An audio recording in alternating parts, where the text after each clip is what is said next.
Ayan, what's up dribblers at mga shooters, kamusta? Kamusta po kayo? Sa videong ito, pag-uusapan po natin yung bagong pasabog ni Mr. Quinito Henson, ang veteranong sports analyst ng Pilipinas. Ano nga ba yan? Yan po yung ating tatalakayin at aabangan sa videong ito. Sol Mercado, may inamin nga po patungkol sa karamdaman na itong ating naturalized player at itinuturing na bayani ng ating Gilas Pilipinas. Yan po yung ating tututukan at aabangan sa videong ito. Pero bago yan, kung kayo po ay napadaan lang at nagugustuhan ng ating video, pahingi po ako ng isang like, share, comment down below. And don't forget to subscribe and hit that notification bell button para lagi po tayong updated sa ating mga Gilas Pilipinas video. Mga shooters, mainit-init pa nga po. No? Katatapos lang, ilang oras pa lang natapos nung ginagawa po natin itong ating video. Sa sinabi ni Quinito Henson, ako po'y nagulantang. Dahil hindi po ito yung mga lumalabas ng mga nakaraan bago yung World Cup, mga shooters.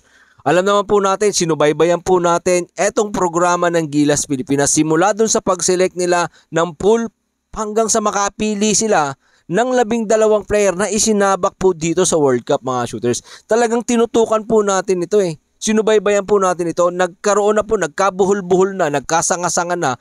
Yung mga pahayag dito, magkakaiba na. Ngayon, may bago na naman pong pahayag patungkol po dito sa ating Gilas Pilipinas na ngayon po ay umuwi ng gintong medalya matapos ang 61 taon na pagtagumpay po natin dito sa Asian Game. Kasama po ng ating naturalized player na si Justin Brownlee, Coach Tim Cone. Ito po yung eksaktong sinabi netong veteran sports analyst na si Mr. Quinito Henson sa programa ni Noli Iyala sa Power and Play, mga shooters. Nagulat po ako rito eh. Kasi iba po yung pahayag ng mga nakaraan ni Quinito Henson. Siya na rin po ang nagsabi at sinasabi rin po yan nung dating head coach ng Gilas Pilipinas. Pero ngayon iba po yan, mga shooters. Base po sa pahayag ni Quinito Henson dito sa programa ni dating commissioner, PBA Commissioner Noli Iyala, dapat daw pala talaga ang gagamiting naturalized player dun sa nakaraang World Cup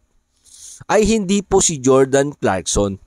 Mga ka-shooters, kung gusto nyo pong panoorin yung video yan o yung pahayag ni Quinito Henson dito kay Noli Iyala, panoorin nyo po sa Power and Play, mga shooters. No? Dahil nagulantang din ako, nagkakaiba na po at nagkabuhol-buhol na yung pahayag na to. Dahil hindi po ito yung totoong pahayag ng mga nakaraan eh. 'Di ba, mga shooters? Kung babalikan niyo po yung mga dating interview kahit po ni Coach Chot Reyes, 'di ba? Kung tututukan po natin 'yan, aabangan po natin, hindi po talaga ganon yung mga pahayag. Si Jordan Clarkson talaga ang first choice nila na maglaro para sa Gilas Pilipinas sa nakaraang World Cup, mga shooters. Si Jordan Clarkson talaga yung choice nila dyan, hindi po si Justin Brownlee. Dahil si Justin Brownlee, sinabi ni Coach Chot Reyes mismo yan, gagamitin sa Asian Game. Kung saan kinuha nga ni Justin Brownlee yung gintong medalya sa Asian Game. Kinuha rin ni Justin Brownlee yung gintong medalya sa nakaraang SEA Games naman, sa Southeast Asian Game, mga shooters. Diba? Yun talaga yung plano eh.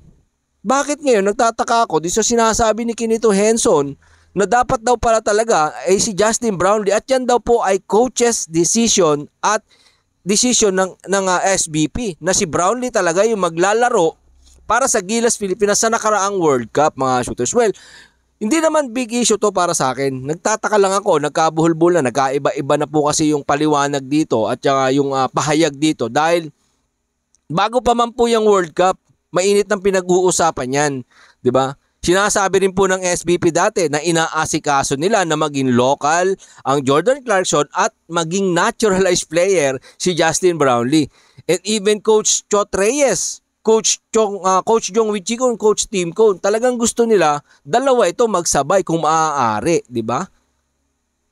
Etong si Jordan Clarkson at si Justin Brownlee. Dahil mas malakas nga naman ang Gilas Pilipinas kung magsasabayan. Kahit si Coach Chot Reyes, sinabi niya po yan eh, na talagang ang first choice nila ay si Jordan Clarkson at hindi si Justin Brownlee. Bakit ngayon nilalabas ni Quinito Henson? Nagtataka lang tayo. Nilalabas ni Quinito Henson na talagang ang choice noong naturalized player na gagamitin sa World Cup ay si Justin Brownlee at hindi si Jordan Clarkson, mga shooters.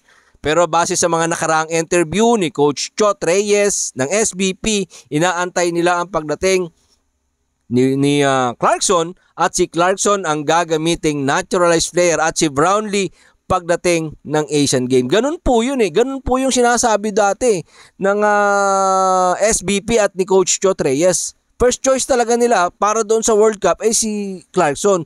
At ang second choice para kay Brownlee ay para lang po maglaro.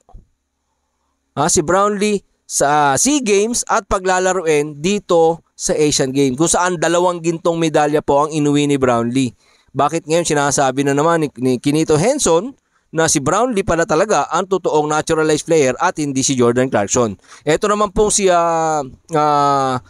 Sol Mercado na dating teammate ni Justin Brownlee dyan po sa Barangay Ginebra, San Miguel, ay may inamin patungkol sa karamdaman ni Justin Brownlee na meron nga daw po itong glaucoma.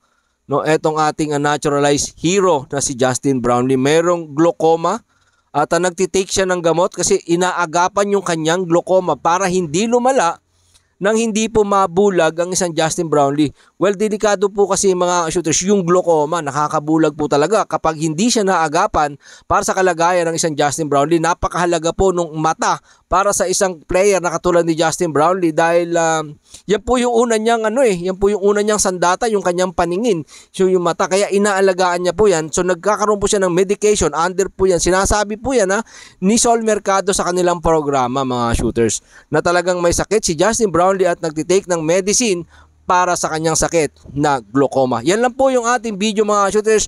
Marami pong salamat sa inyong mainit na suporta at panonood sa ating video. Ano man po ang inyong opinion, pag-usapan po natin dyan sa comment section. Maraming salamat, ingat and God bless everyone. Adjourn, laban Pilipinas, puso